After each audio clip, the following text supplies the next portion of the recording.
ഒരു കാര്യം സംസാരിക്കുമ്പോൾ മരുമകനൊക്കെ അവരവരുടെ വീട്ടിലെ കാര്യമല്ലേ? പ്രധാനമന്ത്രി പങ്കെടുത്ത പരിപാടിയിൽ റോഡ് ഉദ്ഘാടനത്തിൽ പൊതുമരാമത്ത് വകുപ്പ് മന്ത്രിയെ പങ്കെടുപ്പിക്കാത്തത് എന്തെങ്കിലും ചോദിക്കുമ്പോൾ വീട്ടിലെ മരുമോൻ ബന്ധം വലിച്ചുകൊണ്ട് വരുന്നത് എന്തിനാണ്? എടുത്തോ പിടിച്ചോ എന്ന് പറഞ്ഞിട്ട് ഒന്നും ചെയ്യരുത്. എല്ലാ വൈരാഗ്യങ്ങളും ചതികളും വഞ്ചനകളും ഉള്ളിൽ അങ്ങനെ ഒതുക്കി വെക്കണം.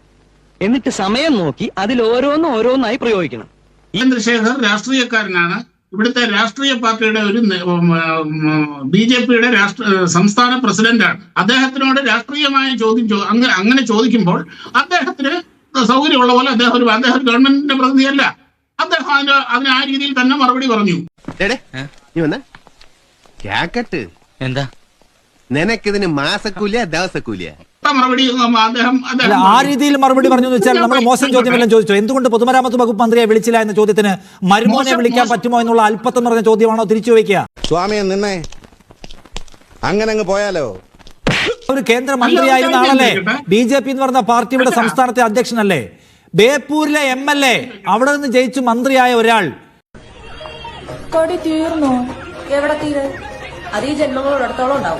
ഈ വകുപ്പുമായി ബന്ധപ്പെട്ട് പ്രധാനപ്പെട്ട ചുമതല വഹിക്കുന്ന ഒരാൾ അദ്ദേഹത്തെ എന്തുകൊണ്ട് വിളിച്ചില്ല ചോദിക്കുമ്പോൾ മരുമോനെ വിളിക്കാൻ പറ്റുമോ എന്നൊക്കെ ചോദിക്കുന്ന ആളുടെ രാഷ്ട്രീയ ജ്ഞാനം എന്തായിരിക്കും ശ്രീ ഷാബു പ്രസാദ്? എവിടെ ഇതൊരു നടക്ക് പോണ ലക്ഷണം ഇല്ല.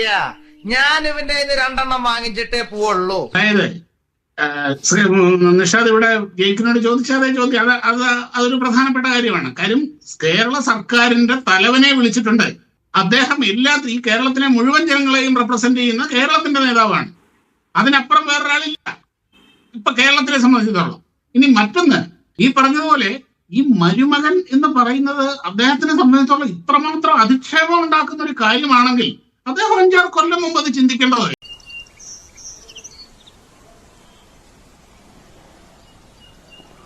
എന്തോന്നാടോ ഇത്? എവിടെ നിന്ന് കിട്ടിയോടോ ഈ?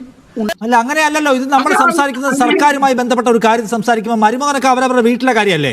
നമ്മൾ ഗവൺമെന്റുമായി ബന്ധപ്പെട്ട് പ്രധാനമന്ത്രി പങ്കെടുക്കുന്ന ഒരു പൊതുപരിപാടിയിൽ എന്തുകൊണ്ട് പൊതുമരാമത്ത് വകുപ്പ് മന്ത്രിയെ വിളിച്ചില്ല എന്ന് ചോദിക്കുമ്പോൾ, അല്ല, പ്രധാനമന്ത്രി പങ്കെടുത്ത പരിപാടിയിൽ റോഡ് ഉദ്ഘാടനത്തിൽ പൊതുമരാമത്ത് വകുപ്പ് മന്ത്രിയെ പങ്കെടുപ്പിക്കാത്തത് എന്തെങ്കിലും ചോദിക്കുമ്പോൾ വീട്ടിലെ മരുമോൻ ബന്ധം വലിച്ചുകൊണ്ട് വരുന്നത് എന്തിനാണ്? അല്ല, എനിക്ക് അറിഞ്ഞൂടാത്തോണ്ട് ചോദിക്കുക. നിങ്ങൾ മണ്ടന്മാരാണ്. നിഷാദേ, സംസ്ഥാനത്തിന്റെ കാര്യങ്ങൾ, സർക്കാരുമായിട്ട് ബന്ധപ്പെട്ട കാര്യങ്ങൾ സർക്കാരുമായിട്ട് ബന്ധപ്പെട്ട ഒരാളാണ് ചോദിക്കേണ്ടത്. BJP സംസ്ഥാന പ്രസിഡന്റിനോടല്ല അത് ചോദിക്കേണ്ടത്. BJPയുടെ സർക്കാരുമായി ബന്ധപ്പെട്ട ആരോടെ ഇല്ലല്ലോ. BJPയുടെ സർക്കാരുമായി ബന്ധപ്പെട്ട ആകെ 2-3 പേരേ ഉള്ളൂ. അവരെ ആരോടെ കിട്ടിയില്ല. കിട്ടിയത് ഈ സർക്കാരിന്റെ മുൻഭാഗമായിരുന്ന ഒരാളെയാണ്. 2 ഓലക്കീറോ വെള്ള തുണി എടുത്തോളൂ എന്നെ മൂടാൻ. സർക്കാരിനെ ഡിഫെൻഡ് ചെയ്യുന്ന സംസ്ഥാന അധ്യക്ഷനെയാണ്. നോക്കൂ, പിണറായി വിജയൻ നരേന്ദ്രമോദിയുടെ പേര് മുകളിൽ, അതിന് താഴെ ബഹുമാനപ്പെട്ട പൊതുമരാമത്ത് വകുപ്പ് മന്ത്രി എന്ന പേരിൽ മുഹമ്മദ് റിയാസിന്റെ പേരുണ്ട്.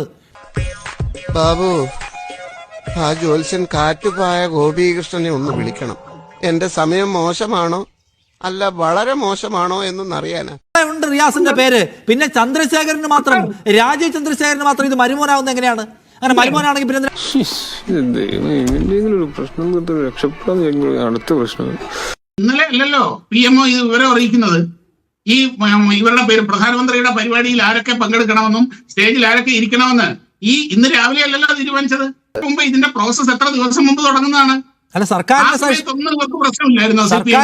സർക്കാരിന്റെ നിർദ്ദേശത്തിന് അതുകൊണ്ട്. പക്ഷെ PMO അംഗീകരിച്ചിട്ടില്ല റിയാസിന്റെ പേര്. നീ ഒരു ഉപകാരം ചെയ്യോ? ആ ഡ്രൈവിംഗ് സീറ്റിലോട്ട് കയറി ഞാൻ ഇവിടെ ഇങ്ങനെ കിടക്കാം. നീ ആ ഫസ്റ്റ് ഗിയർ തന്നെ നെഞ്ചത്തൂടെ കയറ്റി ഇറങ്ങാ പുല്ലേ. PMO അംഗീകരിച്ച ഫൈനൽ ലിസ്റ്റ് വന്നത് ഇന്ന് രാവിലെ അല്ലല്ലോ. ഇന്ന് രാവിലെ ആയാലും എന്നായാലും PMO എന്തുകൊണ്ട് റിയാസിന്റെ പേര് അംഗീകരിച്ചില്ല എന്നുള്ള ചോദ്യം. ഞാനൊരു സത്യം പറഞ്ഞ് വിശ്വസിക്കൂ. എനിക്കത് ഓർമ്മയില്ല. ഇന്ന് അറ്റ്ലീസ്റ്റ് ഇന്നലെ ഇവരുടെ പ്രതികരണം എന്തും ആയിക്കോട്ടെ, എപ്പോഴും ആയിക്കോട്ടെ. ഷാബു പ്രസാദ്, എന്റെ ചോദ്യം, എന്തുകൊണ്ട് റിയാസിന്റെ പേര് അതിഥി പട്ടികയിൽ ഇല്ല? ഞാൻ പറയുന്ന ഒന്ന് കേൾക്ക്. എനിക്ക് ഇച്ചിരി സമയം കൂടി ഇവിടെ വന്ന് കയറി കാഴ്ച ഒന്നായി ഇതുവരെ ഒരു തീരുമാനമായിട്ടില്ല. സർക്കാരിന്റെ പ്രതിനിധിയായിട്ട് ബഹുമാനപ്പെട്ട പൊതുമരാമത്ത് വകുപ്പ് മന്ത്രി മുഹമ്മദ് റിയാസും ഡയസിൽ ഉണ്ടാകണം എന്നാണ് കേരള സർക്കാരിന്റെ താല്പര്യം എന്ന് ഇവർ PMOയെ അറിയിച്ചിട്ടില്ല. അറിയിച്ചിട്ടും ഒഴിവാക്കിയിരുന്നുവെങ്കിൽ നിങ്ങൾ പറയുന്നതിന്റെ അകത്ത് ഒരു പരിധി വരെ ന്യായമുണ്ട്. അറിയിച്ചിട്ടില്ല എന്ന് താങ്കൾ എന്ത് ഉത്തരവാദിത്തത്തിലാണ് പറയുന്നത് എനിക്കറിയില്ല. സർക്കാർ എന്റെ ചോദ്യം ഇതാണ്. താങ്കൾ ഇത്രയും കാലമായി രാഷ്ട്രീയം നിരീക്ഷിക്കുന്ന ഒരാളല്ലേ? ഈ പരിപാടിയിൽ ഫലകത്തിൽ പേരെഴുതി വെച്ചിരിക്കുന്ന പൊതുമരാമത്ത് വകുപ്പ് മന്ത്രി എന്ന സംസ്ഥാനത്തെ പ്രധാനപ്പെട്ട ഉത്തരവാദിത്തം ഒരാൾ നോർമലി സാധാരണ നിലയ്ക്ക് ക്ഷണിക്കപ്പെടേണ്ടതാണ്. അയാളെ വെട്ടുന്ന ഒരു അസ്വാഭാവിക താങ്കൾക്ക് തോന്നുന്നില്ല? നിൽക്കൂ നിഷാദെ. ഞാൻ ചോദിച്ചു, ശരി, PMO അങ്ങനെ ചെയ്തിട്ടുണ്ട്. PMOയുടെ ശ്രദ്ധയിൽ ഇത് പെടുത്തി അത് തിരുത്തിക്കാനുള്ള ബാധ്യത ഇവിടുത്തെ സർക്കാരിനുണ്ടല്ലോ. അല്ല, PMO എന്തിനാ അത് ചെയ്യുന്ന ചോദ്യം? സർക്കാർ തിരുത്തിക്കുന്നതും സർക്കാരിന്റെ മറുപടിയും വേറെ കാര്യം. PMO ഇത്